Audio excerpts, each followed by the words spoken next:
നമസ്കാരം. നെറ്റ് പ്രോബ്ലമാണ്. അപ്പോൾ ഏതായാലും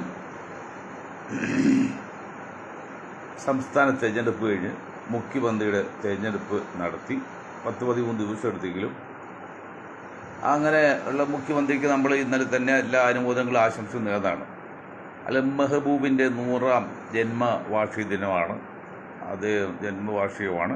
ആദ്യ മഹാത്മാവിന് നമ്മൾ ഒരിക്കൽ കൂടി ദുആ ചെയ്യുകയാണ്. ബഹുമാന്യ മുസ്ലിം സമുദായം പാവം മൊയ്തീൻ ഷൈഖ് സബീലെ മില്ലത്ത് സമുദായത്തിന് വഴികാട്ടി എന്നൊരു സ്ഥാനപ്പേര് നൽകിയിട്ടുണ്ട്. അതുകൊണ്ട് കുറച്ചുകൂടി ഉത്തരവാദിത്വമുണ്ട് എനിക്ക് സമുദായത്തോട്. അപ്പോൾ ഇതിന് മുമ്പിലേക്കാൾ കൂടുതലായിട്ട് സമുദായത്തിൻ്റെ കാര്യം കൂടി സംഭാഷണ മധ്യേ വരുന്നു. അത് ആ ഒരു ചുമതല നിർവഹിക്കാൻ വേണ്ടി. അങ്ങനെ വരുമ്പോൾ വോട്ടെണ്ണിക്കഴിഞ്ഞ് 12, 13, 14 ദിവസം, 2 ആഴ്ചയാണ്, അല്ലെങ്കിൽ 12, 13 ദിവസം. ഇതിനിടയിൽ കേവലം 2% മാത്രം ജനസംഖ്യയുള്ള കേരളത്തിലെ മുഖ്യമന്ത്രി തെരഞ്ഞെടുപ്പിൻ്റെ പേരിൽ ചിന്തയും സംസാരവും വാർത്താ പ്രാധാന്യക്ക് അങ്ങനെ പോയതിൻ്റെ പേരിൽ പശ്ചിമബംഗാളിൽ നടക്കുന്ന അനീതിയോ അക്രമമോ കൊള്ളിവയ്പ്പോ ഇലക്ഷൻ്റെ പേരിലാണെങ്കിലും അത് സാമുദായികമായി തിരിഞ്ഞ് ഇപ്പം മുസ്ലിം നാമധാരികൾ എന്നുള്ള എല്ലാ ബുൾഡോസുകളൊന്ന് തകർക്കാണെന്നാണ് എനിക്ക് കിട്ടുന്ന റിപ്പോർട്ട്. പക്ഷേ ഇവിടെ മുസ്ലിം ലീഗ് ഉൾപ്പെടെ ആരും ശ്രദ്ധിക്കില്ല. അവരുടെ ശ്രദ്ധ മുഖ്യമന്ത്രി തെരഞ്ഞെടുപ്പിലാണ്. ഇത് നിങ്ങളൊരു കാര്യം മനസ്സിലാക്കണം. നാദാപുരത്ത് ഒരു ലഹള ഉണ്ടായാൽ അവിടെ മുസ്ലിം ലീഗ് രാഷ്ട്രീയ പാർട്ടിയാണ്, കമ്മ്യൂണിസ്റ്റ് പാർട്ടി രാഷ്ട്രീയ പാർട്ടി, അവർ തമ്മിലാണ് തുടങ്ങുന്നത്. പക്ഷേ അവസാനം ഹിന്ദു മുസ്ലിമായി തീരും. കാരണം ലീഗുകാർ മുഴുവൻ, മുസ്ലിങ്ങൾ മുഴുവൻ ലീഗിലും കമ്മ്യൂണിസ്റ്റ് വഴി ഹിന്ദുവിലും, കോൺഗ്രസിലൂടെ. അപ്പോൾ നാദാപുരം ഉണ്ടാകുന്ന വർഗീയ ലഹളയിൽ പ്രധാനം. അതുപോലെ പശ്ചിമ ബംഗാളിലും ഇലക്ഷൻ്റെ പേരിലാണെങ്കിൽ അത് വർഗീയമായി തീർന്നിരിക്കുക. അത് ശ്രദ്ധിക്കണമെന്ന് വിനീതമായി അഭ്യർത്ഥിക്കുകയാണ്. മുസ്ലിം ലീഗിനോട് പറയാനുള്ളത്, നിങ്ങൾക്ക് സതീശനോട് എന്തെങ്കിലും സ്നേഹമുണ്ടെങ്കിൽ, ഇന്ത്യയിലെ മുസ്ലിങ്ങളോട് എന്തെങ്കിലും നിങ്ങൾക്ക് സ്നേഹമുണ്ടെങ്കിൽ, കേരളത്തിലെ മുസ്ലിങ്ങളോട് നിങ്ങൾക്ക് എന്തെങ്കിലും സ്നേഹമുണ്ടെങ്കിൽ, ആ സ്നേഹം ആത്മാർത്ഥമാണെങ്കിൽ പടച്ചവനെ ഓർത്ത് നിങ്ങൾ ആ പാർട്ടിയിൽ നിന്ന് മുസ്ലിം എന്ന പേര് മാറ്റണം. അവസാനമായ ഒരു മുന്നറിയിപ്പാണ്, ഒരു താക്കീതല്ല, ഒരു റിക്വസ്റ്റാണ്. മുന്നറിയിപ്പല്ല, അഭ്യർത്ഥനയാണ്. കാരണം തൊടുപുഴയിൽ കഴിഞ്ഞ ദിവസം വിളിച്ച മുദ്രാവാക്യങ്ങൾ പറയുന്നത് മുസ്ലിം യൂത്ത് ലീഗ് എന്നാണ്. അല്ല, ലീഗ് എന്നല്ല പറഞ്ഞത്, മുസ്ലിം യൂത്ത് ലീഗ് എന്ന്. ഞങ്ങൾ മുസ്ലിമാണ്. 30 കോടികൾ മുസ്ലിങ്ങൾ ഇന്ത്യയിലുണ്ട്. 1,20,00,000 മുസ്ലിങ്ങൾ കേരളത്തിലുണ്ട്. അവർക്കെല്ലാം ഇത് മുസ്ലിം എന്ന ഒറ്റ പേരാണ്, കോമൺ നെയിമാണ്, സർവ്വനാമാണ്. നിങ്ങളെ പേര് മാറ്റി നിങ്ങൾ എന്ത് വൃത്തിയും കാണിച്ചൊരു കുഴപ്പമില്ല. ഇപ്പം നിങ്ങൾ വിജയിച്ചിരിക്കുകയാണ്. 10-ലേറെ 22, 24 സീറ്റ് കിട്ടി ഇലക്ഷൻ നേത് നല്ലൊരു അഭിപ്രായമുണ്ട്. നിങ്ങൾക്ക് ആകെ ഒരു പോരായ്മ ഉള്ളത് നിങ്ങളെ മുസ്ലിം എന്ന പേര് പാർട്ടിക്ക് ഉപയോഗിക്കുന്നതാണ്. മുന്നോട്ട് വയ്ക്കും. അതുപോലെ സതീഷ് അവറുകളോടും അവർക്ക് എന്തെങ്കിലും മുസ്ലിം സമുദായത്തോടും കേരളത്തോടും സ്നേഹമുണ്ടെങ്കിൽ മുസ്ലിം ലീഗുകാരെ വിളിച്ചിട്ട് പറയണം, സേഠ്ജി അല്ലെങ്കിൽ തങ്ങൾജി, ദയവ് ചെയ്ത് ആ ജാതി പേരൊന്നും മാറ്റി, അവർക്കെല്ലാം ഓക്കെയാണ് എന്ന് പറഞ്ഞാൽ ഒറ്റ കാരണം കൊണ്ട് നിങ്ങൾക്ക് അടുത്ത 10 വർഷം ജീവിച്ചിരിക്കുകയാണെങ്കിൽ മുഖ്യമന്ത്രി മുന്നോട്ട് ഒരു തടസ്സം ഉണ്ടാവില്ല. മുസ്ലിം ലീഗിൽ നിന്ന് മുസ്ലിം എന്ന പേര് മാറ്റാൻ നിങ്ങൾ സമ്മതിച്ചാൽ, അത് നടന്നാൽ മറ്റൊരു സതീശനും കൂടി ഡബിളായി ഇതായിരിക്കും. 10 വർഷത്തേക്ക് തിരിഞ്ഞു നോക്കേണ്ട ആവശ്യമില്ല. അത് ചെയ്യണമെന്ന് വിനീതമായി അഭ്യർത്ഥിക്കുക. അതല്ലെങ്കിൽ സംഘ് പരിവാറിനത് പ്രത്യേകിച്ച് ഇപ്പോഴത്തെ സാഹചര്യത്തിൽ വളരാനുള്ള എല്ലാ സാഹചര്യമുണ്ട്. ദേശീയ ലെവലിൽ കത്തോലിക്ക കോൺഗ്രസും ഇന്ത്യൻ കൂടി മലപ്പുറം കൊടുത്തിട്ടുണ്ട്. അത് ആയിക്കഴിഞ്ഞു. ഇനിയൊന്നും ഇല്ലല്ലോ. ഇനിയിപ്പോൾ തമിഴ്നാട് വരെ പോയി, പിന്നെ ആസാം, ബംഗാളൊക്കെ പോയി. ഇനി ആകെ ഒരു തുരുത്ത് എന്ന് പറയുന്നത് ഈ കേരളമാണ്. അതുപോലെ നിങ്ങൾ അവിടെ വരും, ഇന്നലെ നാളെ വരും, സംശയമൊന്നുമില്ല. നിങ്ങൾ വേഗം വരാനുള്ള വേഗത കൂട്ടുന്ന വിനീതമായി എത്തിക്കാണ് കുഞ്ഞാക്കടക്ക്. പിന്നെ മന്ത്രിസഭ രൂപീകരണമാണ് പറയാതിരിക്കുമല്ല. കഴിഞ്ഞ അസംബ്ലി തെരഞ്ഞെടുപ്പിൽ കേവലം 9% മാത്രമുള്ള ഒരു വിഭാഗത്തിൽ നിന്ന് ഡെപ്യൂട്ടി സ്പീക്കർ ഉൾപ്പെടെ ഈ പിണറായി സഖാവ് 11 മന്ത്രിമാരെ കൊടുത്തു.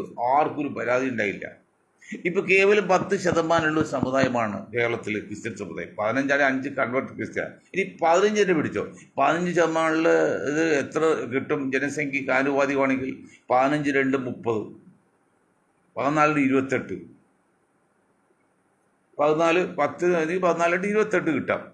അതേ സ്ഥാനത്ത് അവർക്ക് കിട്ടിയിരിക്കുന്ന എപ്പോഴാണ് അതിനേക്കാൾ ഇരട്ടിയോളം പേരാണ് 28.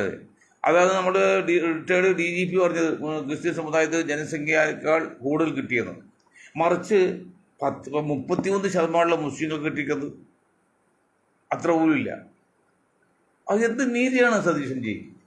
അപ്പോൾ സതീശൻ ജിയോട് പ്രത്യേകം പറയാം, നിങ്ങൾ മന്ത്രിസഭ രൂപീകരണം നടത്തിയോ? നിങ്ങൾ ലീഗിന് 4 മന്ത്രി കൊടുക്കാവുള്ളൂ. ഒരു കാരണവശാലും ലീഗ് മന്ത്രി കൊടുക്കരുത്, 5ാമതും കൊടുക്കരുത്. ബാക്കി 3 മന്ത്രിമാർ നിങ്ങൾ ഈ സമുദായത്തിൽ കൊടുക്കണം. അത് നിങ്ങളുടെ ഇഷ്ടമുള്ള ആൾക്ക്, നമ്മളാരും പറയില്ല. തന്നെയുമല്ല, മുസ്ലിം ലീഗ് നമുക്ക് വിശ്വസിക്കാൻ കൊള്ളാമെന്ന് എല്ലാവരും പറയുന്നത്. ജാതി ഭേദം ഇന്നെല്ലാം പദവി കുഴപ്പമില്ല. മുസ്ലിം ലീഗ് എന്നില്ലെങ്കിൽ മറ്റ് ന്യൂനപക്ഷ വർഗീയ പാർട്ടി വളർന്നു പോയത് അതൊക്കെ ശരിയാണ്, അതും കുഴപ്പമില്ല. പക്ഷെ അവരതിലെ പേര് മാറ്റണം. പേര് മാറ്റിയില്ലെങ്കിൽ അത് വലിയ അപകടമാണത്. വേറൊന്നും നമ്മൾ പറയുന്നില്ല, വേറെ അവരെ കുറിച്ച് യാതൊരു പരാതി എനിക്കില്ല, നിങ്ങളുടെ പാർട്ടിക്കില്ല, സംഘടനക്കുമില്ല. ഇത് നിങ്ങളെ പേരൊന്നും മാറ്റണം. പിന്നെ ഷാജിയെപ്പോലുള്ളൊരു കുറച്ച് നിയന്ത്രിക്കണം. അതായത് വെള്ളപ്പള്ളി നടേശനെക്കുറിച്ചും സുകുമാരൻ നായരെ കുറിച്ചല്ല മുസ്ലിം ലീഗിൻ്റെ ജാതിൽ കേട്ട ആ മുദ്രാവാക്യം തികച്ചും തെറ്റാണെന്ന് മാത്രമല്ല, അത് വളരെ മോശമായി. അങ്ങനെ ഒരിക്കലും ആവർത്തിക്കരുത്. പരസ്യമായിട്ട് സ്റ്റേജിലോ അല്ലെങ്കിൽ ജാതിയിലോ വരരുത്, അങ്ങനെ പറയരുത്, തെറ്റാണത്. പക്ഷെ ഞങ്ങളൊരു കാര്യം ചോദിക്കട്ടെ, ഈ വെള്ളപ്പള്ളിയോടും പിന്നെ സുകുമാരനോട് വരെ, നിങ്ങൾ ആരുടെ പോയി കേരളത്തിൽ? എന്താണ് നിങ്ങൾ ഇത്ര പ്രിവിലേജ്? 21% ഈഴ വിഭാഗത്തിൽ 85% നിങ്ങൾ കമ്മ്യൂണിസ്റ്റ് വോട്ട് ചെയ്തിരിക്കുകയാണ്. നിങ്ങൾക്ക് പിന്നെ UDF കുറിച്ച് സംസാരിക്കാൻ എന്താ അവകാശം? 9% നായർ വിഭാഗത്തിൽ 60% BJPയിലേക്കാണ്, ബാക്കിയുള്ളവരുള്ളൂ. എന്നിട്ട് നിങ്ങൾക്ക് UDF കുറിച്ച് സംസാരിക്കുന്ന അവകാശം? തന്നെയുമല്ല, ഒരു ജനാധിപത്യ രീതിയിൽ തെരഞ്ഞെടുപ്പ് നടത്തി വിജയിച്ച ഒരു സംഘടനയുടെ നേതാവ്, സംസ്ഥാന സ്ഥാപക നേതാവ്, മുഖ്യമന്ത്രിയെ നിയമിക്കൽ ഒരു അഭിപ്രായം പറഞ്ഞതിൽ തെറ്റുണ്ടോ? അപ്പം അതുകൊണ്ട് മുസ്ലിം ലീഗ് പരസ്യമായിട്ട് അല്ലെങ്കിൽ അതുപോലെ സംഘടനകൾ സുകുമാരൻ നായരെ വെള്ളപ്പള്ളിക്ക് പറഞ്ഞ് ഞങ്ങൾ എതിർക്കും. അത് ജനാധിപത്യത്തിൻ്റെ വിശദീകരണം പോലെയാണ്. നിങ്ങളുടെ ആശയത്തെ ഞങ്ങൾ അങ്ങേറ്റം എതിർക്കും. പക്ഷേ നിങ്ങളുടെ ആശയം പ്രചരിപ്പിക്കുന്ന തടസ്സം നേരിട്ടാൽ ഞങ്ങൾ ജീവൻ പോലും കൊടുക്കും. അതുപോലെ വെള്ളപ്പള്ളിയും പിന്നെ സുകുമാരൻ നായരെയൊക്കെ പരസ്യമായിട്ട് ആരെങ്കിലും കുറ്റം പറഞ്ഞ് ഞങ്ങൾ ഒരിക്കലും സമ്മതിക്കില്ല. പക്ഷേ നിങ്ങൾ ഒന്ന് ഒതുങ്ങണം, നിങ്ങൾ ഇത് ചിന്തിക്കണം. അപ്പോൾ എന്താ അന്വേഷിച്ചപ്പോൾ മനഃശാസ്ത്ര സമീപനവും പറയാണ്, സുകുമാരൻ നായർ വെള്ളപ്പള്ളിയൊക്കെ ഇങ്ങനെ ഇടയ്ക്കിടയ്ക്ക് സംസാരിച്ചില്ലേ അവർ ഏത് പട്ടി അറിയും, ഏത് പന്നി അറിയും? പട്ടി നമുക്ക് പന്നി അറിയും, ആരറിയും? അപ്പോൾ ഇവർക്ക് ഇങ്ങനെയൊക്കെ പറയും. ഞാൻ ഒരു കാര്യം പറയാം, ഇപ്പോൾ BJPയുടെ നേതാവായിരുന്ന അദ്വാനിജി കേരളത്തിൽ വന്നിട്ട് മുസ്ലിങ്ങൾ കൂടി വായിച്ചാൽ അത് വാർത്തയല്ല, അവർ മുസ്ലിങ്ങൾ എതിരെ നിൽക്കണം. അതുപോലെ വെള്ളപ്പള്ളിയും സുകുമാരൻ നായരൊക്കെ ഇങ്ങനെ ഇടയ്ക്കിടയ്ക്ക് പറഞ്ഞില്ലെങ്കിൽ അവർ ആരും അറിയില്ല. അതിനാണ് നമ്മുടെ ചെറിയാൻ ചെറിയാൻ അതിൻ്റെ ആ പെണ്ണ് കെട്ടിപ്പിടിക്കാൻ വന്നപ്പോൾ കെട്ടിപ്പിടിക്കൽ കാണിച്ച് വൃത്തിയോട് അയാൾ നോക്കിയപ്പോൾ അയാൾ ആരും അറിയുന്നില്ല. അപ്പോൾ എന്താ ഈ ജനങ്ങൾ അറിയട്ടെ, വാർത്തയാവട്ടെ. നമ്മൾ പോകുന്ന വഴിയിൽ മജിസ്ട്രേറ്റ് കോടതിയിലേക്ക് കല്ലെറിഞ്ഞാൽ വാർത്തയാവും. പക്ഷെ അത് നല്ല വാർത്ത അല്ലെന്ന് മാത്രമേ ഉള്ളൂ. അപ്പോൾ എന്ത് വെച്ചാൽ ഞാനൊരു ലിസ്റ്റ് നോക്കിയപ്പോൾ ഷാനി ഉസ്മാൻ്റെ അല്ല ഇപ്പോൾ കാണുന്നത്, ബിന്ദു കൃഷ്ണയുടെയാണ്. അന്ന് ഞാൻ പറഞ്ഞ് നിങ്ങളാ കെട്ടിപ്പത് ശരിയായില്ല കേട്ടോ എന്ന്. എന്തെങ്കിലും വരുന്ന കാര്യമാണ്. അപ്പോൾ ഒരു കാര്യം മാത്രം പറയാനുള്ളൂ, സതീശൻജി മുഖ്യമന്ത്രിയോട് പറയാണ്, ഞങ്ങളെല്ലാം നിങ്ങളുടെ പുറകിലുണ്ട്, ഒരു സംശയമില്ല, നിങ്ങൾക്ക് ധൈര്യമായിട്ട് പോകാം, ആരും ചെയ്യണ്ട. നിങ്ങൾ ചെയ്യേണ്ടത് 7 മന്ത്രിസ്ഥാനം മുസ്ലിങ്ങൾക്ക് കൊടുക്കണം. വെറും 7 നമ്പർ 3-1. അതിൽ 4 ലീഗ് കൊടുക്കും, 3 പേര് കോൺഗ്രസ് കൊടുക്കണം. അങ്ങനെ ലീഗിൻ്റെ അപ്രമാദിത്വം കോൺഗ്രസിലേക്കുള്ള ആ കോൺഗ്രസ് ലീഗിനുള്ള വിധേയത്തെ കുറച്ച് അവർ രാഷ്ട്രീയ പാർട്ടിയുടെ കണ്ട് ആ ലീഗിൽ നിർത്തിയാൽ മതി. അല്ല UDF എല്ലാ കാര്യം തീരുമാനിക്കുന്നത് ലീഗിനാണ് എന്നൊരു ധാരണ പുറത്തുണ്ട്. അങ്ങനെയൊന്നും ഇല്ലെന്ന് പറയാൻ മാത്യു സാമുവൽ എന്ന് പറഞ്ഞൊരാൾ ആദ്യം മുസ്ലിങ്ങളെ എക്കണോമിക്കലി സോഷ്യലി ഒക്കെ തകർക്കും, ഇവിടെ ക്രിസ്ത്യാനിയും ഇന്നുകൂടി ചേർന്നെന്നൊക്കെ പറഞ്ഞ ആൾക്ക് മാറ്റം വരുത്തി. അവിടെ വടക്കേനിയിലൊക്കെ കൊല്ലാൻ തുടങ്ങിയപ്പോൾ മാറ്റം വരുത്തി. ഇന്നലെ പറയാണ് മുസ്ലിം ലീഗ് വ്യവസായ വകുപ്പ് കംപ്ലീറ്റ് മുസ്ലിങ്ങൾക്ക് കൊടുത്തു. എടോ മാത്യു സാമുവൽ, കേരളത്തിലെ ഇൻഡസ്ട്രി വകുപ്പ് അഹമ്മദ് സാഹിബ്, അന്ന് എറണാകുളത്തെ ജില്ലാ വ്യവസായിക, ഞാൻ അന്ന് സ്മോൾ സ്കെയിൽ ഇൻഡസ്ട്രി സംസ്ഥാന സെക്രട്ടറിയാണ്. അന്ന് ജോസ് ജംഗ്ഷനിലെ 4ാം നിലയിലാണ്. ഒരു ലിസ്റ്റ് കൊടുത്ത്, ലിസ്റ്റ് നോക്കിയപ്പോഴാണ് ചർച്ചയിൽ നിന്നും അച്ഛന്മാരും പറഞ്ഞ മാത്രം 100%. അപ്പോൾ തന്നെ അഹമ്മദ് അതിന് ക്യാൻസൽ ചെയ്തിട്ട് റീറൈറ്റ് ചെയ്യാൻ പറഞ്ഞു. ഒറ്റെണ്ണം മുസ്ലിം ക്രിസ്ത്യാനി ഹിന്ദുവൊന്നുമില്ല, ഒക്കെ ക്രിസ്ത്യാനി മാത്രം. അങ്ങനെയൊക്കെ ഉണ്ടായിട്ടുണ്ട്. അത് സാമൂഹികം അറിയില്ല. അല്ല, ഒരിക്കലും മുസ്ലിങ്ങൾക്ക് മാത്രം. നിങ്ങൾ ലിസ്റ്റ് കംപ്ലീറ്റ് എടുത്ത് നോക്കിക്കൂ. കോടത്തിൽ 50% പോലും മുസ്ലിങ്ങൾക്കില്ല ഒരു ഡിപ്പാർട്ട്മെന്റിലും, ഒരിതിലും. അവർക്ക് കിട്ടേണ്ട 33% കിട്ടും ജനസംഖ്യക്കാൻ. അതിന് പകുതി പോലും സാധ്യതയുള്ളൂ. ജോലിയിലാണെങ്കിലും മറ്റ് ഇന്ത്യയിലാണെങ്കിലും ഒരു യൂസഫ് അലിയോ അല്ലെങ്കിൽ ഒരു മറ്റോ അത് പറഞ്ഞാൽ പോരാ. അതൊക്കെ ഒന്നാണ്. അതൊക്കെ ആയിരക്കണക്കിനുണ്ട്. അന്നൊന്നും ജീവിക്കാൻ പറ്റാതെ നടക്കുന്ന ആൾക്കാരുണ്ട്. എന്തെങ്കിലും സ്ഥാപനം തുടങ്ങി വളർന്നു കഴിഞ്ഞാൽ അവർ തകർക്കാൻ പല പല വകുപ്പുണ്ടല്ലോ, തകർക്കും. ആ വകുപ്പ് കൈകാര്യം ആരും നിങ്ങൾക്കറിയാം, അത് ഞാൻ പറയുന്നില്ല. അതുകൊണ്ട് ലീഗിൻ്റെ മുന്നിൽ നിർത്തിക്കൊണ്ട് ലീഗിൻ്റെ പേര് പറഞ്ഞുകൊണ്ട് മുസ്ലിം സമുദായത്തെ ആക്രമിക്കാൻ അല്ലെങ്കിൽ നശിപ്പിക്കാൻ ശ്രമിച്ചാൽ അത് ഞങ്ങൾ ഒരിക്കലും സമ്മതിക്കാൻ തയ്യാറില്ല. മറിച്ച് തെറ്റെടുത്ത് തിരുത്താൻ തയ്യാറാണ്. ഒരു സംശയക്കാര്യത്തിലില്ല. എല്ലാവരും സഹോദരന്മാരായിട്ട് കാണണം. ഇന്ത്യ നമ്മുടെ മാതൃരാജ്യമാണ്. ഇന്ത്യക്ക് നമ്മൾ ജീവൻ ത്യാഗം ചെയ്യാൻ തയ്യാറാകണം. ഒരിക്കലും തീവ്രവാദമോ ഭീകരവാദമോ വിഘടനവാദമോ അതൊന്നും ഒരു കാരണവശാലും മുസ്ലിങ്ങൾക്ക് ചെയ്യാൻ പറ്റില്ലെന്ന് മാത്രമല്ല, മറ്റൊരാളെക്കുറിച്ച് മോശമായി ചിന്തിക്കുന്നത് പോലും പാപമാണെന്ന് പറയുന്ന ഇസ്ലാം വിശ്വാസത്തിൽ അങ്ങനെ വിശ്വാസിക്ക് ഒരിക്കലും രാജ്യദ്രോഹം കാണിക്കാനും പറ്റില്ല. അങ്ങനെ അതിൽ കാണിക്കണ്ട്. ഇപ്പോൾ ജമാഅത്ത് ഇസ്ലാമിയെക്കുറിച്ച് പറയുമ്പോൾ എന്താണ്, അവർ ജനസംഖ്യയിൽ 1% പോലും കേരളത്തിൽ മുസ്ലിം ജനസംഖ്യയിൽ ഇല്ല. പക്ഷെ എന്നിട്ടും സതീശൻ പോലും ജമാഅത്ത് ഇസ്ലാമിയുടെ കാര്യം പറഞ്ഞാൽ നിങ്ങൾക്ക് അത് അവർ പാർട്ടി ഉണ്ടല്ലോ, വെൽഫെയർ പാർട്ടി, ആ പാർട്ടി കാര്യം പറഞ്ഞാൽ പോരെ. എന്നാൽ സതീഷ് ഇന്ന് ജമാഅത്ത് ഇസ്ലാമി അങ്ങനെ ജമാഅത്ത് ഇസ്ലാമി നിങ്ങൾ സർട്ടിഫിക്കറ്റും കൊടുക്കണ്ട, ഒരു ഗുണമായിട്ട് കൊടുക്കണ്ട, ദൂഷ്യമായിട്ടും കൊടുക്കണ്ട. അപ്പോൾ നിങ്ങൾ ഒരിക്കലും ജമാഅത്ത് ഇസ്ലാമിയെ കുറിച്ച് നിങ്ങൾ സംസാരിക്കേണ്ട. അത് ഗുണമായിട്ട് നിങ്ങൾ സംസാരിച്ച വെൽഫെയർ പാർട്ടി ഒരു രാഷ്ട്രീയ പാർട്ടിയാണ്, അത് കൊടുത്താൽ മതി. തന്നെയല്ല, സതീശിൻ്റെ ഒരു കാര്യം പ്രത്യേകം പറയാനുള്ളത്, നിങ്ങൾ കേൾക്കാവുന്ന എത്ര പേരുദോഷം കേട്ട് ബുദ്ധിമുട്ട് സഹിച്ചു മുഖ്യമന്ത്രിയായിട്ടോ. ഇനി നിങ്ങൾ ആരെയും ഭയപ്പെട്ട, ജനങ്ങൾ മാത്രം ഭയപ്പെട്ടാൽ മതി. ഒരു KC ഗോവലും ഭയപ്പെടേണ്ട, സതീശൻ ഭയപ്പെടേണ്ട. KC ഇപ്പോൾ ഏതാണ്ട് ഔട്ടായി. KC ഇനിയിപ്പോൾ പാർലമെന്റിൽ നിന്നാലും KC ജയിക്കാൻ പോകുന്നില്ല. അത്ര കൊണ്ട് മോശമായി കളഞ്ഞു അതേ മനുഷ്യൻ, മണ്ടൻ. അതുപോലെ സതീശൻ മണ്ടനാണ്. സതീശൻ പോട്ടെ, എന്നോട് രമേശ് ചെന്നിത്തല, രമേശിന് പറ്റി പോരാകി എന്താണെന്ന് രമേശ് ഇതിനെ മനസ്സിലാക്കിയിട്ടില്ല. എന്താണ് ആ ജനപ്രിയനല്ലാത്ത വെള്ളാപ്പള്ളിയുടെയും ജനപ്രിയനല്ലാത്ത സുകുമാരൻ നായർ കെയർ ഓഫിൽ മുഖ്യമന്ത്രിയാകാൻ നോക്കി. വർഷങ്ങൾക്ക് ഇപ്പോഴൊന്നുമല്ല, വർഷം മുമ്പ്. അങ്ങനെയാണ് എന്തുകൊണ്ട് ഉമ്മൻചാണ്ടി പേടിപ്പിച്ച് ഭയപ്പെടുത്തി ഭീഷണിപ്പെടുത്തി. കീ പോയിന്റ് വേണം, താക്കോൽ സ്ഥാനം വേണം, ഇല്ലെങ്കിൽ കാണിച്ചു. ഏടോ നിങ്ങൾ എന്ത് കാണിക്കുമെന്ന് പറഞ്ഞേ. പക്ഷെ ഉമ്മൻചാണ്ടിക്ക് നട്ടലുണ്ടായില്ല, ഓച്ചാഞ്ചിക്കാനേ ഉള്ളൂ. ആജ്ഞാപവർ ഉമ്മൻചാണ്ടിക്കില്ല, ഓച്ചാഞ്ചിക്കാനേ പറ്റുള്ളൂ. അത് ഈ അന്തോണിക്കും ഇല്ല. പക്ഷെ കരുണാകരന് ആജ്ഞാപവർ ഉണ്ടായിരുന്നു, സതീഷിന് ആജ്ഞാപവറുണ്ട്. ഞങ്ങളിതെല്ലാം വളരെ സൂക്ഷ്മം നിരീക്ഷിക്കുകയാണ്. ആ ആജ്ഞാപവർ ഇതാണ് രമേശില്ല, പണ്ടിനുമാണ്. അങ്ങനെ വെള്ളപ്പള്ളിയുടെയും സുകുമാരൻ്റെയും പുറകെ പോയി മുഖ്യമന്ത്രി ശ്രമിച്ചാൽ ഇപ്പോൾ ഒന്നുമില്ലാത്ത അവസ്ഥയിൽ അതൊരു അടങ്ങി ഒതുങ്ങി മര്യാദക്ക് സതീശനെ CM ആയി കണ്ടുകൊണ്ട് നിങ്ങൾ മാന്യമൊരു പോസ്റ്റ് ആഭ്യന്തരം കൊടുക്കരുത് ഒരിക്കലും. ആഭ്യന്തരം നോക്കില്ല. കഴിഞ്ഞ പ്രാവശ്യം പുള്ളി ആഭ്യന്തര വകുപ്പായി ഇതുപോലെ ഏറ്റവും കൂടുതൽ ശാഖയിൽ RS ശാഖയിൽ നിന്ന് പോലീസ് കയറിയിരിക്കുന്നത് ലിസ്റ്റുണ്ട്. ലീഗ് നമ്മൾ കൊടുക്കാൻ ലിസ്റ്റ് സതീഷ് അറിയുകയും ചെയ്യാം. അപ്പോൾ സതീഷ് എനിക്ക് ആവശ്യമില്ല. ഇപ്പോൾ ഒരു പ്രാവശ്യം പോയി കണ്ടോ, ഓക്കെ, വിധേയത്വം കാണിച്ച് കുഴപ്പമില്ല. ഇതൊരു വിധേയത്വം ആരെയും കാണിക്കും, തങ്ങളെ പോലും കാണിക്കരുത്. നിയമത്തെ വഴിക്ക്, സത്യത്തിൻ്റെ വഴിക്ക്. തങ്ങൾ ബഹുമാനിക്കുന്നു, കുഞ്ഞാക്ക് ബഹുമാനിക്കുന്നു, ഒരു തെറ്റുമില്ല. പക്ഷെ അത് കമ്മിയുള്ള ഒരടുപ്പോ അല്ലെങ്കിൽ വിധേയത്വം കാണിക്കരുത്. അത് കോൺഗ്രസ് ക്ഷീണം ചെയ്യും.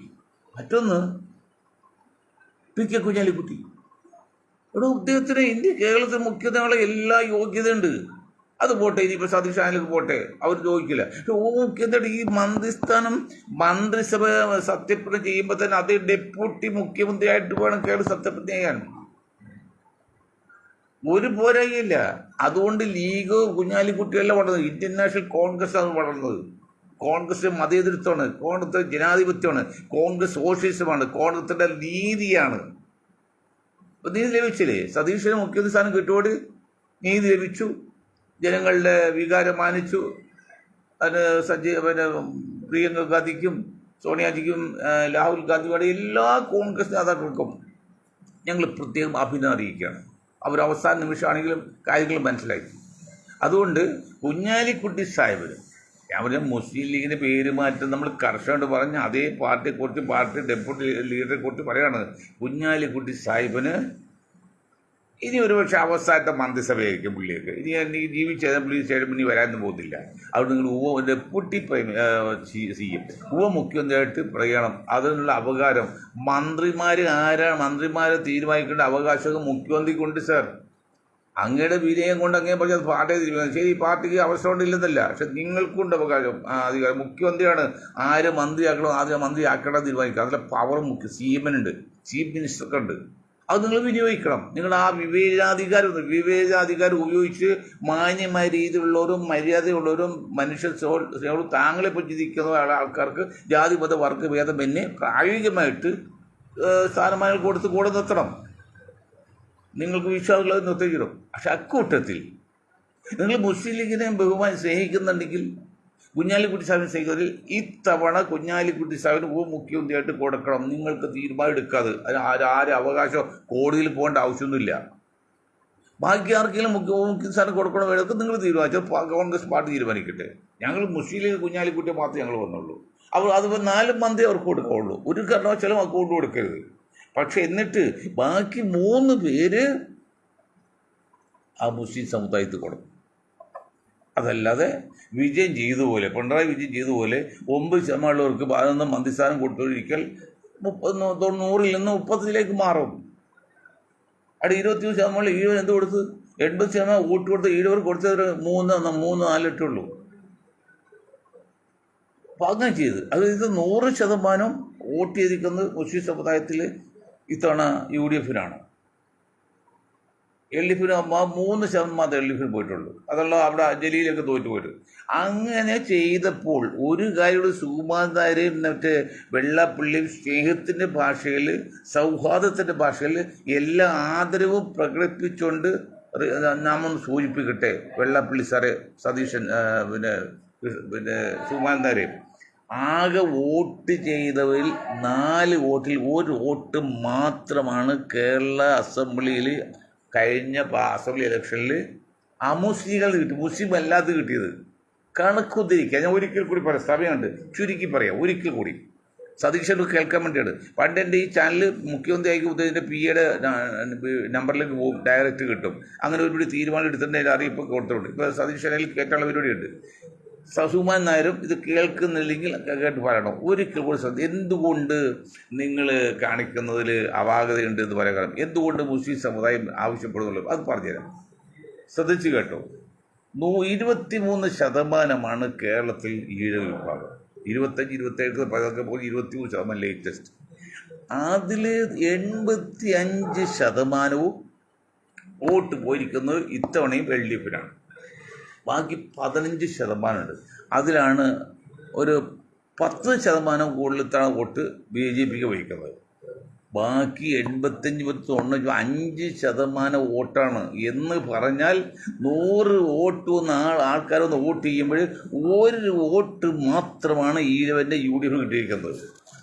മനസ്സിലാക്കണം. വെള്ളാപ്പള്ളി മനസ്സിലാക്കണം, സതീശനും പിന്നെ സുകുമാരൻ മനസ്സിലാക്കണം. ഇവിടെ എല്ലാവരും പണ്ട് 23% ഈഴവന് 7 മന്ത്രിസ്ഥാനം കൊടുക്കണം. ശരിയാണ്, 6 മന്ത്രിസ്ഥാനം കിട്ടണം. പക്ഷെ വോട്ട് ചെയ്യണം.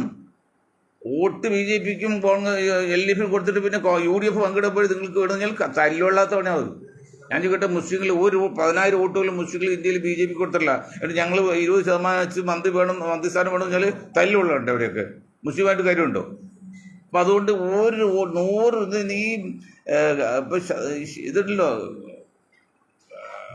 റവന്യൂ മന്ത്രി അടൂർ പ്രകാശ് ഞാൻ സങ്കടം തോന്നുന്നു. അദ്ദേഹത്തിൻ്റെ അസുഖം വന്ന് എത്രയും പെട്ടെന്ന് മാറി പ്രാർത്ഥിക്കുക. അദ്ദേഹം ഇന്നിപ്പോൾ ചാനൽ വന്ന് ആളെ കാണുന്ന മുഖം മാത്രം കാണും, കയ്യെത്താണ് തളർന്നുകൊണ്ട് കാണിക്കില്ല. ഓക്കെ, അദ്ദേഹം ഇതുകൊണ്ടും പറയാണ് 100 വോട്ട് ചെയ്യുമ്പോൾ 1 വോട്ട് മാത്രമാണ് അടൂർ പ്രകാശ് നിങ്ങളുടെ സമുദായത്തിൽ UDF കിട്ടിയിരിക്കുന്നത്. Single 1 vote, vote. അപ്പോൾ മനസ്സിലായ കപ്പാസിറ്റി, അവർക്ക് ബാർഗിൻ കപ്പാസിറ്റി അവിടെ UDF-ൽ അല്ലെങ്കിൽ LDF-ന് വേണ്ടിയാണ് പരസ്യമായിട്ട് വാദിച്ചാൽ 2 പേരും. മറ്റൊന്ന് നായർ 9 പേരുള്ളൂ. 9 പേർ 100 പേരുടെ 9% ഈ നായരുള്ളത്. അതിൽ ഏതാണ്ട് 60-65% ഇത്തവണ BJP-ക്കാണ് ചെയ്തിരിക്കുന്നത്. കാരണം BJP-യുടെ ബേസ് എന്നത് സംഘപരിവാറിൻ്റെ ബേസ് എന്നുള്ളത് ഇവിടെ കേരളത്തിൽ നായരാണ്. അത് മറ്റു ചില കാര്യങ്ങൾ കൊണ്ടാണ്, ഞാൻ കുറ്റപ്പെടുത്തുന്നില്ല. അപ്പോൾ അങ്ങനെ വെച്ച് നോക്കുമ്പോൾ 100 വോട്ട് ചെയ്താൽ 1 വോട്ട് മാത്രമാണ് നായർ സമുദായത്തിന് UDF കിട്ടിയിരിക്കുന്നത്. മനസ്സിലായില്ലേ? അടുത്ത് ക്രിസ്ത്യൻസ് 15%, 5% ദളിത് ക്രിസ്ത്യാനാണ്. ബാക്കി 10% ഉള്ളൂ. 10%ൽ 5%, 5 വോട്ട് UDFനും 3 വോട്ട് കമ്മ്യൂണിസ്റ്റ് പാർട്ടിക്കും 2 വോട്ട് BJP, അങ്ങനെ പോയിരിക്കുന്നത്.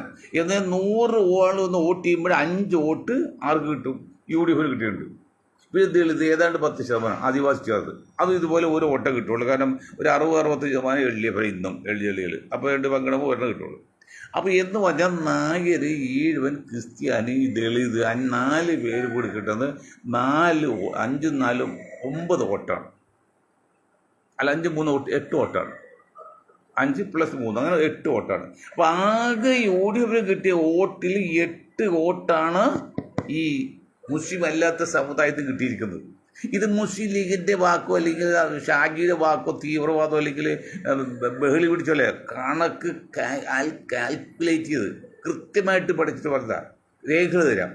അപ്പോൾ 4 വോട്ടും 5 5 3 8 വോട്ടാണ്. നമുക്ക് ഏതാണ്ട് ഒരു 43 വോട്ടുകൾ അടുത്തപ്പോൾ ഇത്തവണ UDF കിട്ടിയിട്ടുണ്ട്. അപ്പോൾ 8 പോയാൽ ബാക്കി എത്രയുണ്ട്? 40, 32, 35 വോട്ടിൽ 30 വോട്ടും കിട്ടിയിരിക്കുന്നത് മുസ്ലിം സമുദായത്തിൻ്റെ. ബാക്കി 5 വോട്ടുണ്ടല്ലോ, ഇതൊന്നും പെടാത്ത കുറേ ആൾക്കാരുണ്ട്. കമ്മ്യൂണിസ്റ്റ് കുറേ ആൾക്കാരുണ്ട്, അല്ലാത്ത നിഷ്പക്ഷപതികൾ അങ്ങനെ ചേർന്നുണ്ട്, ധീവരമുക്കും അങ്ങനെയൊക്കെ പോകുന്നു. അവർക്ക് ചേർത്ത് 5 വോട്ട്, അങ്ങനെയാണ് 43 വോട്ട് വരുന്നത്. അപ്പോൾ ഏതായാലും 30 വോട്ടും കിട്ടിയിരിക്കുന്നത് മുസ്ലിം സമുദായത്തിൻ്റെയാണ്. അപ്പം അങ്ങനെയുള്ളവർക്ക് ജനസംഖ്യയ്ക്ക് ആനുപാതികമായിട്ട്, അല്ല കൂടുതൽ കൊടുക്കാനും പറയുന്നില്ല, ജനസംഖ്യയ്ക്ക് ആനുപാതികമായി കൊടുക്കണം എന്ന് പറഞ്ഞ് എന്തോ തെറ്റ്. അപ്പം അതുകൊണ്ട് ആവശ്യമില്ല സംഘപരിവാറിൻ്റെ വാക്ക് കേട്ട് വെള്ളാപ്പള്ളിയും സതീശനും വെള്ളാപ്പള്ളിയും സുകുമാരൻ നായരൊക്കെ ആവശ്യമില്ലാതെ മുസ്ലിം സമുദായത്തിൻ്റെ പോർക്ക് കയറിയത്. അത് നമുക്ക് ദൂരവ്യാപകമായ പ്രശ്നങ്ങളുണ്ടാകും. നമ്മൾ ബഹുമാനിക്കണം. സഹോദര സമുദായമാണ്, സമുദായ നീടാണ്. നിങ്ങൾ കുറേയൊക്കെ ഒരു ഇതുണ്ടല്ലോ, പ്രിവിലേജൊക്കെ ഉണ്ട്, അത് നമ്മൾ കൊടുക്കാൻ തയ്യാറാണ്, കുഴപ്പമൊന്നുമില്ല. അല്ലെങ്കിൽ മുഖ്യമന്ത്രി 100 വോട്ടിൽ 1 വോട്ട് ചെയ്ത 3 നായന്മാർക്ക് ആരായാലും മുഖ്യമന്ത്രി ആയിക്കൊന്ന് ലീഗ് പറഞ്ഞ് ഞങ്ങളൊക്കെ പറഞ്ഞല്ലോ. ഞങ്ങൾ അതിൽ പറഞ്ഞോ കുഞ്ഞാലിക്കുട്ടി മുഖ്യമന്ത്രി ആക്കണമെന്ന്, അല്ലെങ്കിൽ ആദ്യം ആക്കണമെന്ന് ആക്കിയാൽ പാർട്ടി വളരുന്നത് വേറെ കാര്യം. കുഞ്ഞാലിക്കുട്ടിയല്ല, മറ്റേ കോൺഗ്രസ് ആളെ ഷാഫി പോലീസ് ആക്കിയാൽ പാർട്ടി വളരും. ഏതായാലും പോട്ടെ, നമ്മളൊക്കെ പറയും ഒരു കുഴപ്പമില്ല. 100% ആത്മാർത്ഥമായിട്ട് സതീഷിൻ്റെ മുഖ്യമന്ത്രി ആകുന്ന കാര്യത്തിൽ ലീഗ് പറഞ്ഞില്ലേ? ലീഗ് ആരും പറഞ്ഞേ? ലീഗ് കുഞ്ഞാലിക്കുട്ടി മുഖ്യതാണോ ചോദിച്ചത്? അല്ലെങ്കിൽ മുസ്ലിം മുഖ്യമന്ത്രി ആക്കാണോ പറഞ്ഞേ? എവിടെ സംഘപരിവാറും കുസംഗിയൊക്കെ പറഞ്ഞ ലീഗ് അങ്ങനെ ആവശ്യപ്പെട്ടു, ഇങ്ങനെ ആവശ്യപ്പെട്ടു. സുകുമാരൻ നായരെ എന്താ ലീഗ് പറഞ്ഞത്? സതീഷ് എന്ന നായരാക്കാനാണ് പറഞ്ഞത്, അല്ല കുഞ്ഞാലിക്കുട്ടി ആക്കാനല്ല, അല്ലെങ്കിൽ ഷാഫി അബ്ദുൽ ആക്കാനല്ല പറഞ്ഞത്. അങ്ങനെ ആണെങ്കിൽ നിങ്ങൾ ഷാഫി പറമ്പിന് വേണ്ടി ലീവ് വായിച്ചപ്പോൾ എന്തായിരിക്കും ഇവിടെ? അല്ലെങ്കിൽ കുഞ്ഞാലിക്കുട്ടിക്ക് പോയി വായിച്ചത് എന്തായിരിക്കും സംഭവം? ഇത് 1/3 ജനസംഖ്യകൾക്ക് 5 മന്ത്രി ലീവിന് കൊടുത്തപ്പോഴേക്കും ഇവിടെ എന്തെല്ലാം കാട്ടിക്കൂടി അതൊക്കെ കണ്ടുകൊണ്ടിരിക്കുകയാണ്. കേരള ജനത മറന്നുപോയിട്ടൊന്നുമില്ല. അതിൽ 9% 11 ഡെപ്യൂട്ടി സ്പീക്കർ പോലെ കൊടുത്തിട്ട് പോലും ആരും അപശബ്ദം. ഇടോ സുകുമാരൻ നായർ, നിങ്ങളൊരു കാര്യം മനസ്സിലാക്കണം. 6% താഴെ മാത്രം ക്രിസ്ത്യാനിയുള്ളത് മഹാരാഷ്ട്ര, പിന്നെ തമിഴ്നാട്ടിൽ <6% നിങ്ങൾ 5% കൂട്ടിക്കോ. 100 പേര് 5 ക്രിസ്ത്യൻ, അതിങ്ങനെ മതപരിവർത്തനമായിട്ടാണ്. എന്നിട്ട് അതിൽ നിന്ന് ജോസഫ് വിജയ് മുഖ്യമന്ത്രി തമിഴ്നാട്ടിൽ ഒരു കുഴപ്പമുണ്ടെങ്കിൽ ആരും ഒന്നും പറഞ്ഞില്ല, ഇന്ത്യയിൽ ആരും പറഞ്ഞില്ല. മറിച്ച് 1/3 എണ്ണമുള്ള ഒരു മുസ്ലിമിനെ കേരളത്തിൽ മുഖ്യമന്ത്രിയാകാൻ ആരും ശ്രമിക്കുന്നില്ല. ആക്കിയാൽ ഉപമുഖ്യമന്ത്രിയാക്കാൻ പോലും സമ്മതിക്കില്ല എന്ന് പറയുമ്പോൾ നിങ്ങൾ മാസത്തിൽ തല്ലുകൊള്ളാത്തവരല്ലേ? തല്ലുകൊള്ളാത്തവരുടെ ഇത്ര വൃത്തിയോട് പറയുന്നത്. അപ്പോൾ സതീഷ് ഒരു കാര്യം മനസ്സിലാക്കണം, ഇനി ഭരണം വന്നതിലേക്ക് പല ഇന്നൊരു സുന്ദരിപ്പെണ്ണ് ഇത് വന്ന് സപ്പോർട്ട് ചെയ്യുവാനൊക്കെ ചെയ്തിട്ടുണ്ട്, സൂര്യപെടുത്ത സുന്ദരിപ്പെണ്ണ്. അതുപോലെ പല സുന്ദരിപ്പെണ്ണ് വരും. നിങ്ങൾ ചെറുപ്പമാണ്, നിങ്ങൾ അധികം പ്രായമുള്ള ആളൊന്നുമില്ല, യൗവനമുള്ള ഒരു മുഖ്യമന്ത്രിയാണ്, അധികാരമുള്ള മുഖ്യമന്ത്രിയാണ്. പല പെണ്ണുങ്ങളും വരും പലതും കാണിച്ച്. നിങ്ങൾ അതിലൊന്നും പോകരുത്. മാത്രമല്ല അങ്ങനെ ആരും നിങ്ങൾ എടുക്കരുത്. എൻ്റെ അവർക്ക് ആവശ്യമില്ല, ആ പിയെ കൂടി ഇട്ടോളൂ. നിങ്ങൾ അഭിമുഖത്ത് കൊടുക്കരുത്. സുന്ദരി അപ്പോൾ ഇവിടെ വന്ന ഉമ്മൻചാണ്ടി, ഏക്കാരണിയെ, അത് എല്ലാ മുഖ്യമന്ത്രിമാരെയും കർണാടക വരെയും പെണ്ണ് വന്നാണ് നശിപ്പിച്ചിരിക്കുന്നത്. നാണക്കരുത്. അത് നിങ്ങൾ നാണക്കരുത്. നിങ്ങൾ എന്തെല്ലാം അഴിമതിക്കുന്നത്, ഒരു കോടിക്കൊരു അഴിമതിക്കുക, ജനങ്ങൾ പരാതി ഉണ്ടാവില്ല. പക്ഷേ നിങ്ങളൊരു മോറൽ വശം മോശമാണെന്ന് പറഞ്ഞാൽ അത് തീർന്നു. പിന്നെ തീർന്നു. അത് ഉമ്മൻചാണ്ടി കാര്യം. പക്ഷേ ഉമ്മൻചാണ്ടി ഇത്ര അകാലത്ത് മരിക്കാൻ കാരണം എന്താണ്? ആ പെണ്ണ് കേസ് ഇട്ടിട്ടാണ്. അത് PC ജോർജ് എന്ന കള്ളൻ അദ്ദേഹത്തെ പറഞ്ഞിട്ടാണ്. ഇനി അങ്ങനെ കണ്ടുകൊണ്ട് PC ജോർജ് ഉമ്മൻചാണ്ടി വീട്ടിൽ ചെന്നിരിക്കട്ടെ, അത് പുറത്ത് പറയാവോ? PC ജോർജ് ഇപ്പം ജോർജിൻ്റെ അവസ്ഥ എന്തായി? അപ്പം അതുപോലെ സുകുമാർജി, പിന്നെ സതീശൻജി, നിങ്ങളങ്ങനെ ഒരു കാരണവശാലും നിങ്ങൾ സുന്ദരനാണ്, യൗവനം കൂടി ഉള്ള ആളാണ്, അധികാരമുണ്ടോ? CM എന്ന അധികാരമുള്ളൂ. പല പെണ്ണുങ്ങളും പല രീതിയിലും വരും. ഞാനൊരു കാര്യം പറയാം. ഞാൻ രാഷ്ട്രീയ ജനതാദളിൻ്റെ ആദ്യത്തെ സംസ്ഥാന പ്രസിഡന്റ് തന്നെയാണ് ലാലുജി ആക്കിയത്. അത് കാൻഷമായിട്ടുള്ള ബന്ധം വെച്ചാണ്. അന്ന് ഒരു സ്ത്രീ, ബ്യൂട്ടി പാർലർ നടത്തിയ ഒരു സ്ത്രീ, അദ്ദേഹം സുന്ദരിയായി, ഇപ്പോൾ പ്രായമായില്ലോ, അദ്ദേഹം ലാലുജി കാണാൻ ചെന്നു. അധികാരി ഇന്റർവ്യൂ ചെന്ന് പരിചയപ്പെട്ട് സംസാരിച്ച ശേഷം ഉണ്ടല്ലോ, എനിക്ക് പാർട്ടി ചേർന്ന് ചോദിച്ചു. അപ്പോൾ ലാലുജി ചോദിച്ചു, ഞാൻ ഇത്രയും കാലം ഇന്ത്യയിലും ബീഹാറിലും ഉണ്ടായിരുന്നല്ലോ, ഡൽഹിയിലൊക്കെ, അന്ന് നിങ്ങൾ വന്നില്ല, അപ്പോൾ അധികാരം വന്നപ്പോൾ വന്ന് എന്ന് പറഞ്ഞ പോലെ അധികാരം കയ്യിൽ വന്നതോടുകൂടി സുന്ദരനായ സതീശനെ വീഴ്ത്താനും പലയിൽ തന്നെ ശത്രുക്കൾ പുറത്ത് നിൽക്കുകയാണ്. പല തരത്തിൽ വരും. അതൊന്നും ചെവിക്കൊള്ളരുത്. ഒരു സ്ത്രീയായിട്ടും, സുന്ദരിയായാലും ചെറിയായിട്ടും നിങ്ങൾ നേരിട്ട് ഇടപെടരുത്. ഞാൻ സ്നേഹത്തോട് തളിക്കുകയാണ്. എന്നാലും ഞാൻ ഒരു കാര്യം, ഇസഡാർ അൻസാരി എന്താ തകർത്തറിയോ? ഈ അന്ന് ഷീല കവളുണ്ട്, ഷീല ദീക്ഷിത് ഡൽഹിയിൽ നോക്കി വന്നു. ഷീല കവൾ UP കാരി. അവളിൽ 16 വയസ്സിലെ പെൺകുട്ടിയെ പരിസ്ഥിതി വകുപ്പ് സഹമന്ത്രിയാണ്. 95 വയസ്സായിട്ടുണ്ട് കേട്ടു. അരമണിക്കൂർ എന്നെ നിലവിളിച്ച് ഇറങ്ങി വന്ന് തീർന്നല്ലേ പെണ്ണ് കേസായി. അവസാനം അദ്ദേഹം മത്സരിച്ച് തോറ്റുപോയി, പിന്നെ മരിച്ചു പോയി. അങ്ങനെയൊക്കെ തകർക്കാൻ പല ശ്രമവും കാണിക്കും. അതുപോലൊന്നും വല വീഴെന്ന് പറഞ്ഞുകൊണ്ടും 7 മന്ത്രിമാരെ നിങ്ങൾ മുസ്ലിം സമുദായത്തിൽ കൊടുക്കണം. അതിൽ 4 ലീഗിന് കൊടുത്ത് ബാക്കി 3 പേരും കോൺഗ്രസിൽ നിന്ന് എടുക്കും. പിന്നെ മുസ്ലിം ലീഗിൻ്റെ കോൺഗ്രസിനായിട്ടുള്ള അപ്രമാറ്റം മാറ്റി ലീഗായിട്ട് നിർത്തിക്കൊണ്ട് പേര് മാറ്റം പറഞ്ഞുകൊണ്ട് മുന്നോട്ട് പോകണമെന്ന് പറഞ്ഞുകൊണ്ട് ഞാൻ എൻ്റെ വാക്കുകൾ നിർത്താൻ നിങ്ങൾക്ക് ഒരായി നന്ദി ചെയ്യുന്നു.